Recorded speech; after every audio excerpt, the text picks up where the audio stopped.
সৃজনশীল।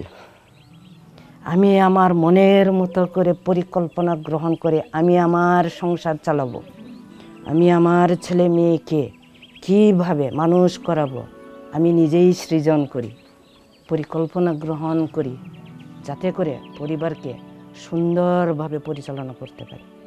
কিন্তু আমি আমার মতো এই সৃজন করলে পরে হবে না। আমার পরিবারের যত সব লোক আছে তাদেরকে নিয়ে আমার বসতে হবে, তা না হলে সেই সৃজনশীল পরিকল্পনা হবে না।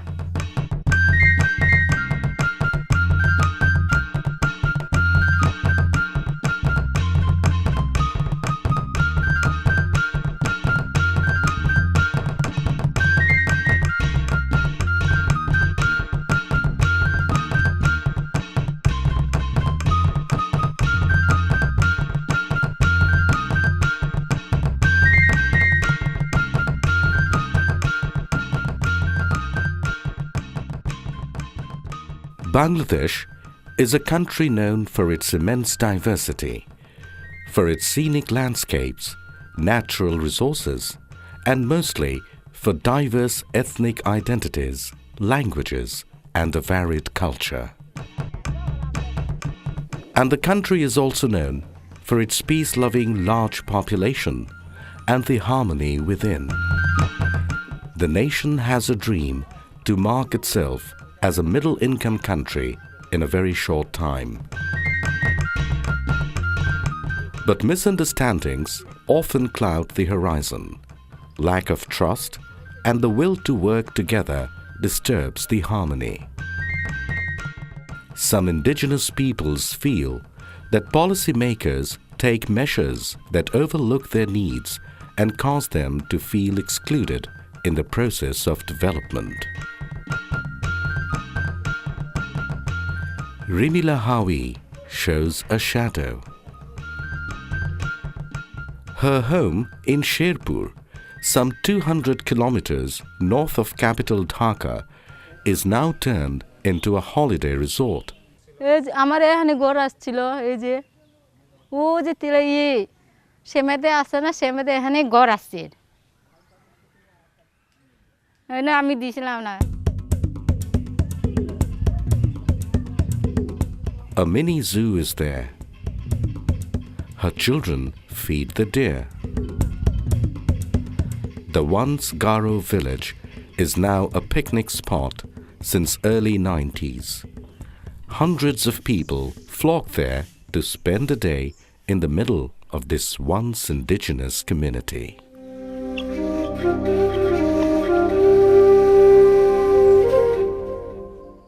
How much does the resort contribute to this Garo community? Says the caretaker, Shotendra Sangma. সরকার যে এখানে যে অবকাশ পর্যটন বানাইলেন, এটা কি আদিবাসীদের জন্য কি হয় নাকি? এটা তো তাদের ব্যক্তিগত ইনকাম, কিন্তু আদিবাসীদের কোনো ইনকাম নেই।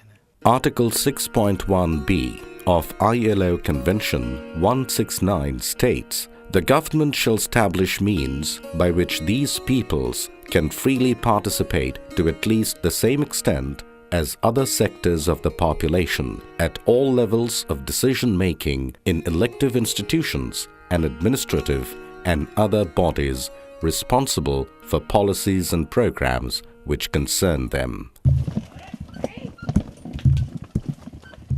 In Madhupur, Narayan is measuring his last days on his ancestral land. The Koch community here has been struggling to preserve the inherited graveyard in the forest land. For generations, this vast forest, located some 100 kilometers from Dhaka, was the homeland of Garo and Koch people. The indigenous peoples lived in this forest and took care of it. Once it was full of animals, birds and their fodder. Even 90 সাল পর্যন্ত যে বনে যে পশু পাখি ছিল, শূকর ছিল, হরিণ ছিল, বাঘ ছিল, সেটা আস্তে আস্তে এখান থেকে বিলীন হয়ে গেছে। The forest department has been leasing out the forest land for social forestation. The lessee ousted the indigenous peoples from their hereditary lands and chopped off trees to plant fruits. The forest is almost extinct. Narayan's community has been striving to get hold of the lone graveyard where they used to bury their forefathers. এখন যাদের প্লটের মধ্যে পড়ছে woodlot প্লটের মধ্যে পড়ছে তারা ওই শ্মশানটা আমাদের জবরদখল করে নিচ্ছে গা। আমরা বারবার লিখিতভাবে বন কর্মকর্তার কাছে এলাকার প্রতিনিধিদের কাছে আমরা অনেক জানিয়েছি, অনেক লিখিতভাবে আবেদন করেছি। তারা শুধু আশ্বাসই দেয়, কিন্তু আমাদের স্থায়ী একটা বন্দোবস্ত করে দেয় না আমাদের শ্মশান ঘাটের জন্য। Article 5A says the social, cultural, religious and spiritual values and practices of these peoples shall be recognized and protected. Due account shall be taken of the nature of the problems which face them both as groups and as individuals. I Bangla ni hashi chali dangi ning Bangla ni mon shumanu I Bangla ni hashi chali dangi ning. And how do the indigenous peoples consider land? They consider land as Mother Earth, with what they have a sustainable relationship. The indigenous peoples neither tend to tame nor try to conquer nature. ভূমি না থাকলে আপনি নাই, ভূমি না থাকলে ঈশ্বরও সেটা সহ্য করবে না। কারণ আমি কোথায় থাকবো? আমি আকাশে থাকবো? আমি মরে গেলে আকাশে আমাকে কবর দেওয়া হবে? ঠিক আছে, মাটি হইল সবচেয়ে বড় সম্পদ, ভূমি। এই ভূমির জন্যই আমরা তো আন্দোলন করি, কথা বলি। In Tangail, the government decided to make an eco-park in an area with Garo villages, but it was turned down after the indigenous peoples defied the decision. The indigenous peoples believe it would have destroyed their home, livelihood and culture. The eco-park project was withheld with a cost, the cost of lives. আমরা বাধা দিলাম, আমাদের জমিগুলো সহকারে যখন eco park পরিকল্পনা গ্রহণ করা হলো তখন তারা আলোচনার জন্য ডাকলো, কিন্তু প্রকল্প পরিকল্পনার আগে কোনো ধরনের আলোচনাই আমাদের সাথে করে নাই। শুধু একবার না, একাধিকবার কিন্তু ইকো পার্কের বিরুদ্ধে আন্দোলন হয়েছে এবং সেই আন্দোলন করতে গিয়ে কিন্তু বেশ কয়েকজন পিরেন্স নালের মতো ব্যক্তিরা জীবন দিয়েছেন। আদিবাসীদের সাথে সত্যি যারা নেতৃত্ব দেয় এখানে, তাদের সাথে বসে কি কাজ করবে সেটা যদি আলোচনা করে সেই অনুসারে যদি প্রকল্পটা আনে এবং প্রকল্প বাস্তবায়নের ক্ষেত্রে তারা যদি আদিবাসীর সাথে বসে, তাহলে পরে সেটা সংখ্যাতে এড়ানো যেত। Article 6.1a of ILO Convention 169 states, governments shall consult the peoples concerned through appropriate procedures and in particular through their representative institutions whenever consideration is being given to legislative or administrative measures which may affect them directly. ILO Convention 169 বাস্তবায়নের সময় আইনি এবং প্রশাসনিক ব্যাপারে তাদেরকে প্রভাবিত করে এরকম সব ইস্যুতে আদিবাসীদের সাথে রাষ্ট্র পরামর্শ করা উচিত, এবং সেটা করতে হবে তাদের উপযুক্ত প্রতিনিধিত্বশীল অংশগ্রহণের মধ্য দিয়ে এবং উপযুক্ত পরিবেশে। আমার মনে হয় যে এফেক্টেড গ্রুপ বা যারা ক্ষতিগ্রস্ত হতে পারে এবং যারা উপকৃত হতে পারে তাদের সাথে আলাপ আলোচনা করে আইনটাকে সুদৃঢ় ভিত্তিতে করলে, আইনটাকে সার্বজনীন করলে, গ্রহণযোগ্য করলে এটার যে উদ্দেশ্য আইন করা হয় সেই উদ্দেশ্য পূরণ হবে এবং সমাজ উপকৃত হবে, রাষ্ট্র এগিয়ে যাবে, গণতন্ত্র সুপ্রতিষ্ঠিত হবে।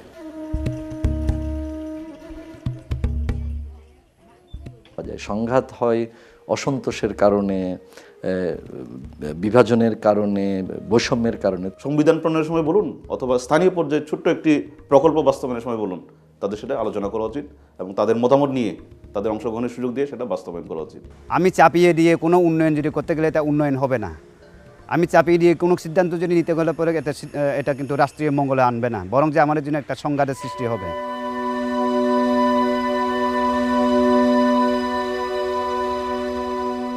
The country has experienced many such conflicts in the plain and hilly lands. Many died, many more were injured in resistance against decisions that the governments took for decades.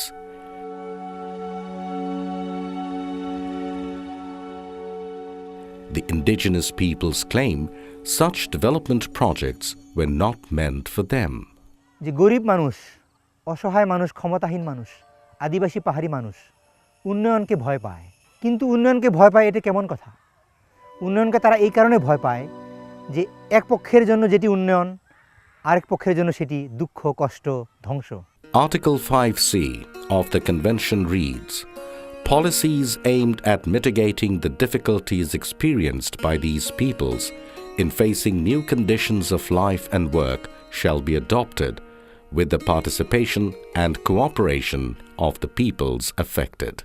উন্নয়নের বড় অংশ হলো অংশগ্রহণ এবং প্রতিনিধিত্ব, কনসালটেশন এবং পার্টিসিপেশন। সেই জন্য উন্নয়ন হবে সংলাপের মাধ্যমে, এটা অর্থপূর্ণ সংলাপের মাধ্যমে। আন্তর্জাতিকভাবে একটি পলিসি আছে, সেই পলিসিকে আমরা বলছি free, prior and informed consent. আপনি যদি কোনো মানুষের উন্নয়ন করতে চান, আপনি সেই মানুষগুলোর সঙ্গে কথা বলবেন, তারা কি চায় সেটি হবে মূল কথা, আপনি কি চান সেটি বড় কথা নয়। অংশীদারিত্ব বলতে যেটা বোঝানো হয় জনগণের কোন উন্নয়ন প্রকল্পটা তাদের জন্য ভালো একটা ফল বয়ে আনবে, এই দিকগুলো কিন্তু মূল্যায়নের ক্ষেত্রে সাধারণত করা হয় না।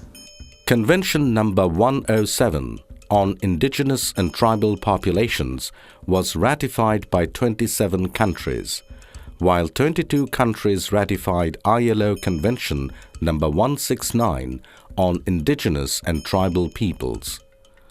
Bangladesh signed ILO Convention number 107 in 1972, but is yet to ratify Convention number 169.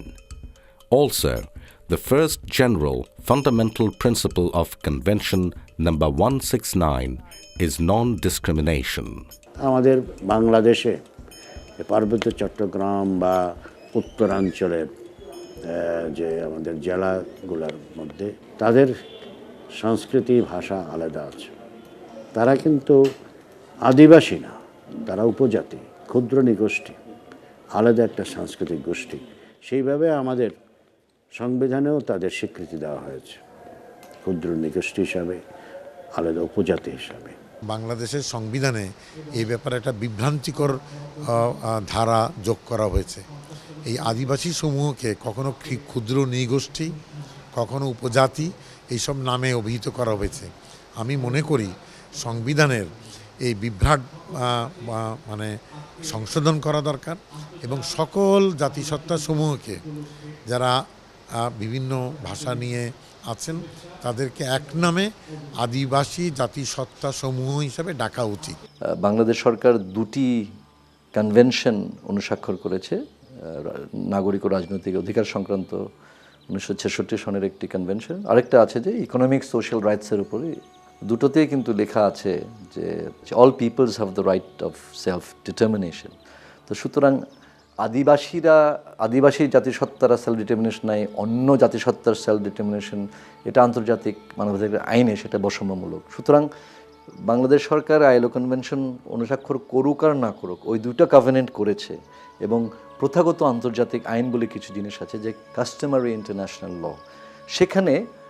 সেখানের ভিত্তিতে এখন আর বলা যাবে না যে আত্মনিয়ন্ত্রণের অধিকার আদিবাসী জাতিসত্তাদের নেই, অন্য জাতিসত্তার থাকলে তাদেরও থাকবে।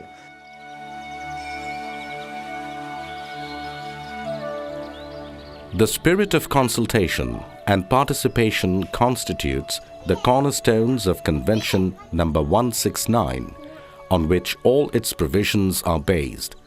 The Convention requires that Indigenous and tribal peoples be consulted on issues that affect them. ILO convention এর মূল বক্তব্য হলো আদিবাসীদের অধিকারের স্বীকৃতি, আদিবাসীদেরকে আরও বেশি করে রাষ্ট্রের সঙ্গে, সরকারের সঙ্গে যুক্ত হওয়ার সুযোগ। আত্মনিয়ন্ত্রণ অধিকার মানে নিজের ভূখণ্ডে থেকে, নিজের রাষ্ট্রের মধ্যে থেকে তাদের স্ব উন্নয়ন। After 25 years of low-intensity guerrilla war waged in reaction to violations and suppression of the rights of indigenous peoples in the hills, the government of Bangladesh signed Chittagong Hill Tracts CHT Accord with Parbotto Chattogram Jonoshanghati Shomiti on December 2, 1997. According to the CHT Accord, land administration, law and order, primary and secondary education, public health, livestock, fisheries, small and cottage industries should be transferred to 3 district councils, which are directly subordinate to the CHT Regional Council. 3 পার্বত্য জেলায় deputy কমিশনাররা সমতল ভূমিতে যেভাবে তাদের অবস্থানটা ভূমিকাটা অনেকটা সেভাবে তারা বলবৎ রাখার একটা চেষ্টা করছে, যেটা পার্বত্যায়ন চুক্তিকে লঙ্ঘন করে। এখানে এই কোনো কি বলবো উপজাতি বা মানে বাঙালি এইভাবে কোনো উন্নয়ন পরিকল্পনা আলাদাভাবে করা হচ্ছে না। বিকজ উন্নয়ন বোর্ড যখন প্রজেক্ট নেয়, পার্বত্য চট্টগ্রাম জেলা পরিষদ যখন প্রজেক্ট নেয়, এই রাঙ্গামাটি জেলা পরিষদ বা পার্বত্য চট্টগ্রাম মন্ত্রণালয় যখন প্রজেক্ট নেয়, এখানে কিন্তু এই বাঙালিদের জন্য, এটা পাহাড়িদের জন্য এইভাবে না। এখানে হচ্ছে যেখানে প্রয়োজন প্রকল্প ডেভেলপমেন্টগুলো হচ্ছে নিড বেসড। হ্যাঁ, তো এখন সম্পৃক্ততা বলতে শান্তি চুক্তিতে বলা আছে যে কোন কমিটিতে কতজন থাকবে, কারা থাকবে, সেখানে তো এটা আইনেই ভাগ করে দিছে। কিন্তু উন্নয়ন পরিকল্পনা যেটা নেওয়া হচ্ছে সেটা হচ্ছে নিড বেসড। এটা পাহাড়ির, এটা বাঙালির, এভাবে তো টাকা ভাগ হয় না। আর উন্নয়ন ক্ষেত্রে সে উন্নয়ন যে মিনিস্ট্রির মাধ্যমে হোক অথবা আন্তর্জাতিক সংক্রান্ত সম্পৃক্ত কোনো উন্নয়ন হোক, সেগুলো কিন্তু আঞ্চলিক পরিষদ তত্ত্বাবধান এবং সমন্বয় করবে। এইটা আইনে থাকলেও এটা কিন্তু এখনও কার্যকর করা যাচ্ছে না। তবে যে ক্ষমতাগুলো তাদের কাছে হস্তান্তর করার কথা চুক্তির মধ্যে আছে, সেগুলোর একটা বিরাট অংশ এখনো পর্যন্ত হয়নি। Article 6B of ILO Convention number 169 states, governments shall establish means by which these peoples can freely participate to at least the same extent as other sectors of the population at all levels of decision-making in elective institutions and administrative and other bodies responsible for policies and programs which concern them. Following the CHT Accord, Bangladesh government in 2001 formulated CHT Land Dispute Resolution Commission Act 2001 Land Commission to resolve the land issues in the hill districts.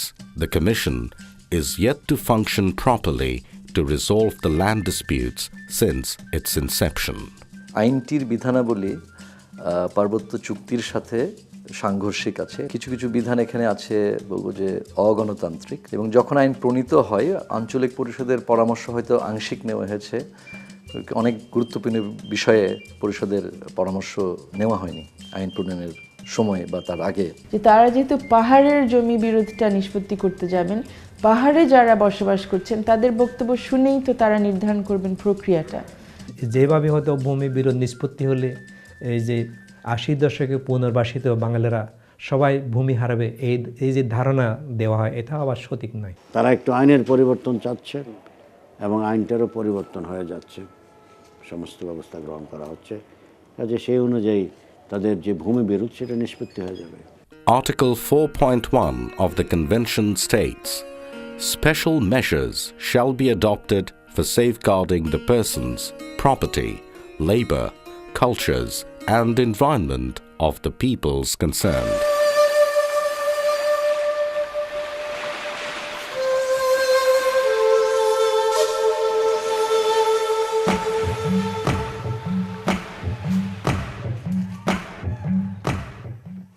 The land issue is not only unresolved in the hills, but the plain land indigenous peoples are also facing similar problems.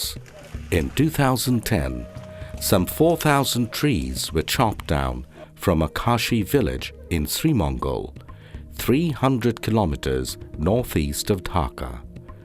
They collect betel leaves, which has been their profession as far as they can remember. This community nurtures these natural plantations of betel leaves for its survival, but the survival of the Kashi families has come to a verge.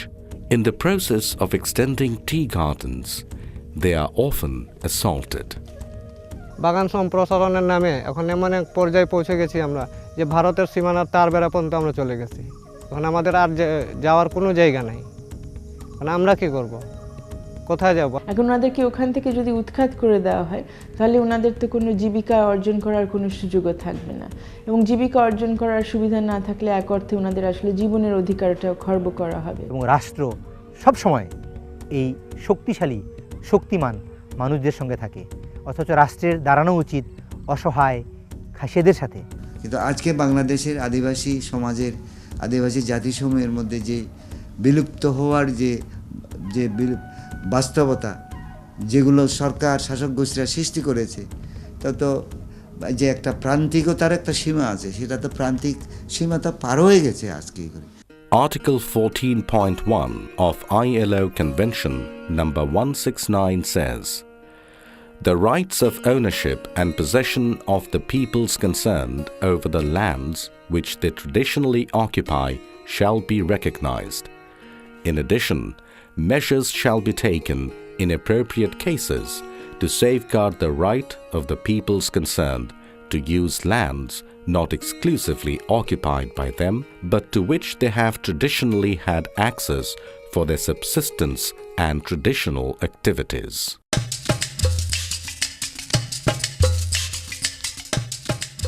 Consecutive governments have taken initiatives to extend and expand tourism in the country to increase foreign revenues. Coincidentally, most of the tourist areas are occupied by the indigenous peoples who face different challenges. পর্যটনের জন্য দিচ্ছে, rubber horticulture প্লান্টেশনের নামে lease দিচ্ছে। এই বিভিন্ন নেওয়ার কারণে আমরা যে পূর্বের যে নিয়মে আমরা যে সনাতনের মাধ্যমে যে আমরা যে ভূমি ব্যবহার করে জুম চাষ করে আসছি, দিন দিন কিন্তু আমার জুম ভূমিগুলো আমরা হারাচ্ছি। ও যে পর্যটন শিল্প গড়ে তুললে যে নিজস্ব সংস্কৃতিকে নিজস্ব কালচার যেন বজায় রাখে। সরকারিভাবে যে পর্যটনের কাজ কিছু কিছু দেখা যায়, সেটা নিয়ে ব্যাপারে আঞ্চলিক পরিষদের সাথে কোনো পরামর্শ নেওয়া হয় না। Article 14.2 of ILO Convention number 169 reads, "Governments shall take steps as necessary to identify the lands which the peoples concerned traditionally occupy and to guarantee effective protection of their rights of ownership and possession." রাষ্ট্রের পরিচয়ের দিক দিয়ে আমরা বাংলাদেশের নাগরিক, এটা আমাদের দেশ, কিন্তু আমার জাতিগত পরিচয় আমি মণিপুরি বা আরেকজনের হয়তো চাকমা জাতিসত্তার, তো সেই জাতিসত্তার পরিচয়টা যেন আলাদাভাবে বেঁচে থাকে। একটা রাষ্ট্রে বিভিন্ন রকমের কালচার থাকবে, সেটাই স্বাভাবিক, কাজে সেইটাকে রক্ষা করা আমাদের উচিত।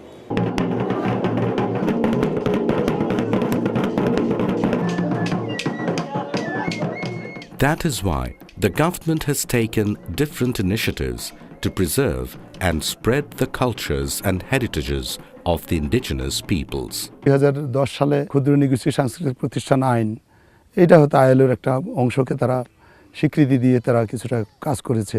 সংস্কৃতিরই অংশ হিসেবে ভাষা, সাহিত্য, বর্ণমালা নিয়ে কাজ করে যাচ্ছি, যাতে এই নৃগোষ্ঠীগুলির যে বর্ণমালা রয়েছে এগুলি যাতে হারিয়ে না যায়।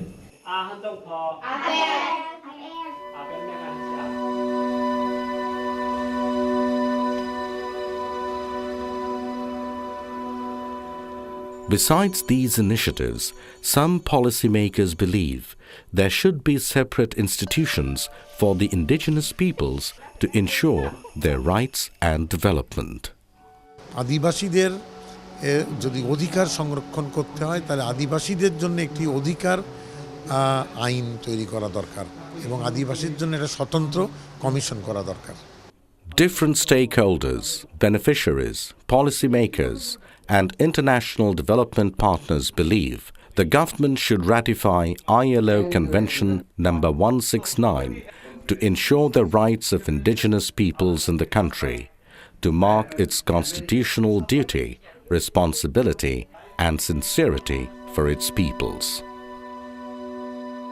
ILO 169টা স্বাক্ষর হলে সেখানে কিন্তু আমাদের সরকারের যে আসলে দায়িত্ব আছে ওগুলো অনেক বেশি পরিষ্কার হবে। অর্থ হলো যে পৃথিবীর কাছে জানানো যে হ্যাঁ, আমরা এইসব দায়িত্ব আমরা নিজেদের উপর নিচ্ছি। আমরা মনে করছি যে আমাদের জনগোষ্ঠীর মধ্যে যারা আছেন, যারা সুবিধা বঞ্চিত বা যারা প্রান্তিক আছেন, তাদের অধিকার আমরা আসলে তাদের অধিকার এবং তাদের মর্যাদাকে আমরা যথেষ্ট গুরুত্ব দিতে রাজি আছি। সরকার যদি সদিচ্ছা নিয়ে আন্তরিকতা নিয়ে 107 কার্যকর করে এবং 169-এরও তো একটা রেটিফাই করে এবং সেইভাবে যদি যে ভূমিকা রাখে, তো সেটা নিঃসন্দেহে বলা যেতে পারে আদিবাসীদের যে জনগোষ্ঠীর এটা নিশ্চয়ই তারা উপকৃত হবেন। কনভেনশন 169 এটাকেও বাংলাদেশ সরকার স্বীকার করে নেওয়া উচিত। এগুলো স্বীকৃতির মধ্য দিয়ে আদিবাসীদের প্রতি মমত্ববোধ এবং রাষ্ট্রের মনোযোগটা আরও প্রকাশ পাবে।